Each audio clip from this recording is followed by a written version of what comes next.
بسم الله والصلاة والسلام على رسول الله. ازيكم يا حبايبي؟ عاملين ايه؟ يا رب تكونوا بخير. اذكروا الله ذكرا كثيرا. حبايب قلبي صلوا على رسول الله. اللهم صل وسلم وبارك عليك يا حبيبي يا رسول الله.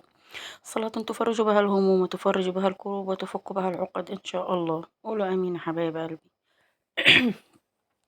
النهارده بقى عندنا باقي الاكل بتاع امبارح اللي هو طبيخ الاكل المسبك.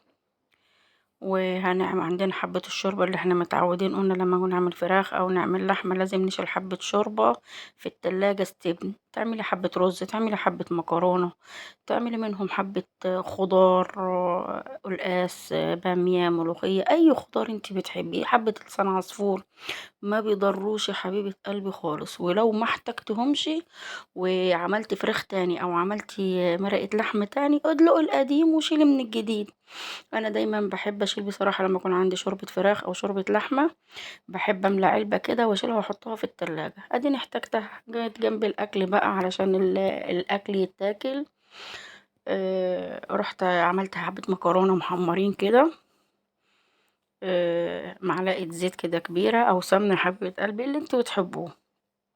طلعت حبة الشوربة من التلاجة، دلقتهم في حلة اسخنهم على ما نحمر المكرونة يكونوا سخنوا، علشان نزود بهم المكرونة بدل ما تزوديها بمية ويبقى طعمها مش لطيف بصراحة. الرز او المكرونة احنا بصراحة تعودنا ان احنا نعمله بشوربة، ما بنحبوش بمية خالص، بيبقى طعمه مش حلو.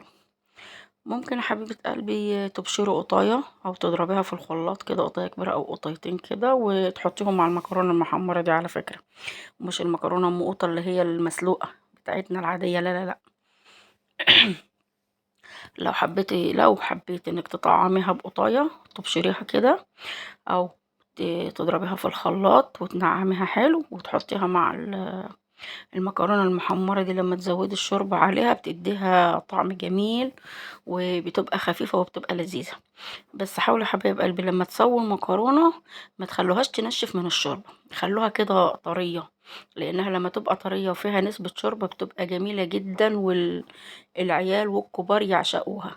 غير لما تبقى ناشفة، لما تبقى ناشفة تحس انها قافشة في بعضيها وما تبقاش لطيفة زي ما هي سايبة شوية. بص يا حبايب قلبي انا بقلب فيها كأنها لسه فيها شوربة، بس حب الشوربة كده، هي المكرونة خلاص استوت. يا دوب كده خلاص دقيقتين بالظبط وهنطفي عليها. يا ريت حبايب قلبي ما تنسونيش في اللايك والشير، كومنت كده جميل من ايديكم. ربنا يكبر بخاطركم في الدنيا والاخره ان شاء الله يا حبايب قلبي.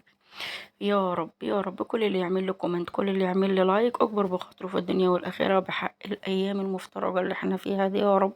قولوا امين يا حبايب قلبي، قولوا امين. ربنا يكبر بخاطركم في الدارين ويرزقكم من حيث لا تحتسبوا يا رب. بص حبايب قلبي حبة الصلصة المسبكين اهي بسلة. احنا بنحط فيها بطاطساية، ما بنحطش جزر لان الجزر بيخليها مسكرة واحنا ما بنحبش. يعني عندي جوزي ما بيحبهاش. وكده خلصناهم وغرفنا الاكل، ويوم وعدى وحبة قلقاس على حبة مخلل كل واحد الطبق بتاعه نايبوا عليه. وكانوا بسم الله ما شاء الله بالهنا والشفا على قلوبكم وطعمها تحفة.